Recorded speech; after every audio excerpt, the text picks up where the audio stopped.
तो देखिए इसको कैसे सॉल्व करेंगे हम। सॉल्व, सबसे पहले हमें पॉइंट दिए गए हैं।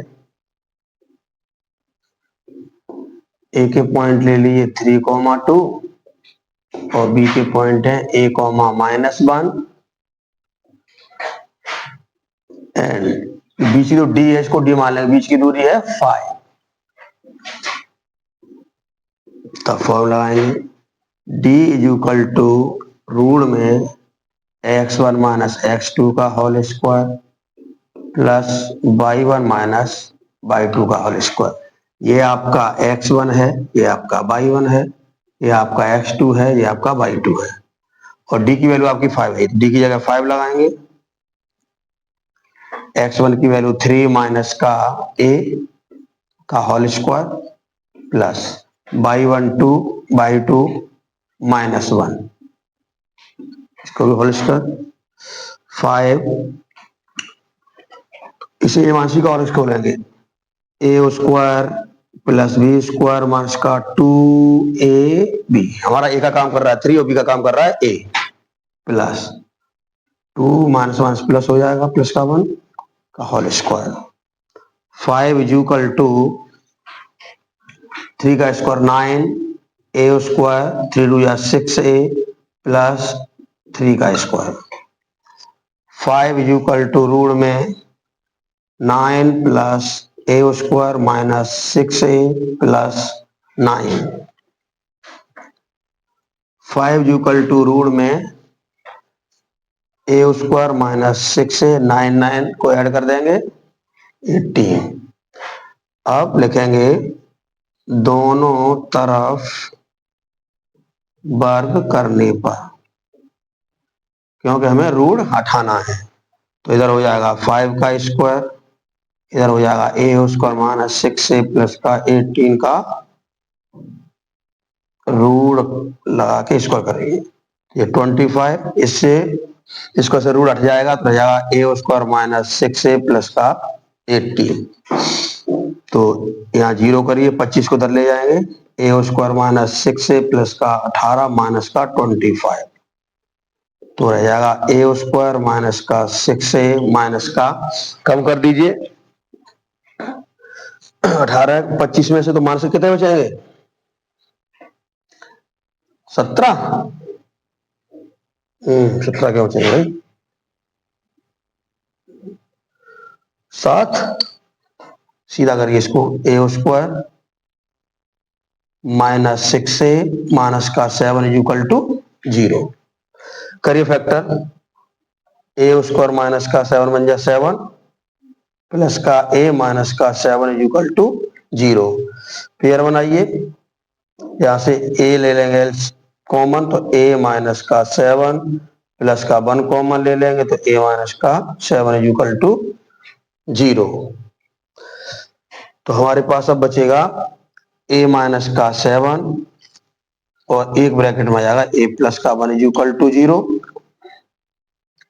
a माइनस 7 को 0 के इक्वल ले लीजिए and a plus 1 is equal to 0, तो a बराबर 7 एंड a बराबर माइनस का 1। यही आपके दोनों आंसर हैं। तो दिया है, लिख लेंगे गिवन दैट a के पॉइंट है आपके -1,0 ले लीजिए, b के पॉइंट 1,0 है और c के पॉइंट 1,3 है और d के पॉइंट हमको दिए नहीं है तो उसको x, y मान लीजिए। आप डायग्राम बना दो जिससे आपको और क्लियर हो जाएगा।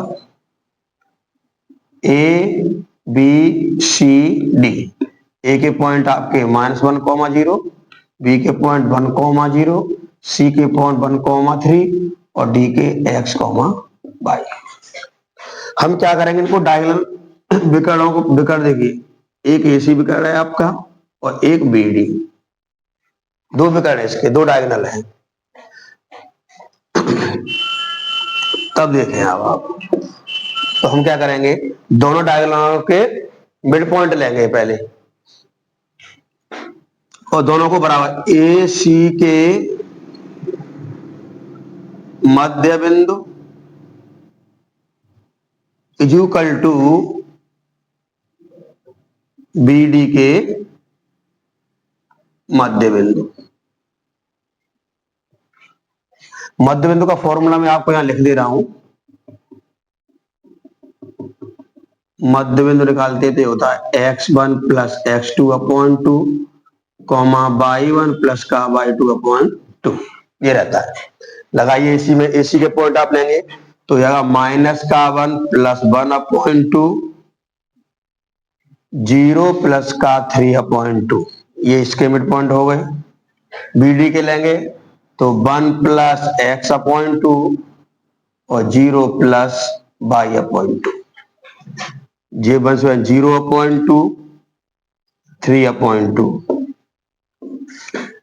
1 plus x upon 2 y upon 2, तो होगा 0 है 0 0 3 upon 2 equal to 1 plus x upon 2 y upon 2।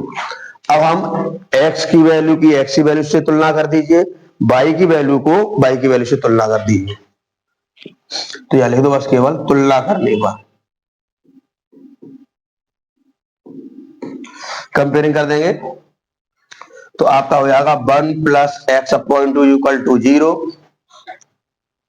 और y upon 2 equal to 3 upon 2। तो 1 प्लस एक्स 0 इंटू 2, चूंकि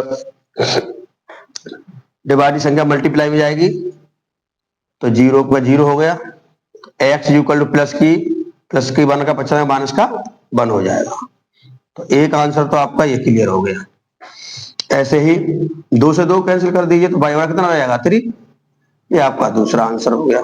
तो पॉइंटों में लिख दिए, निर्देशांक पूछ रहा तो ऐसे आंसर ना दो, पॉइंटों में लिख दीजिए। तो अतः करके, अतः चौथे शीर्ष के निर्देशांक इक्वल टू आपकी x की वैल्यू -1 और ये 3, यही आपके आंसर है।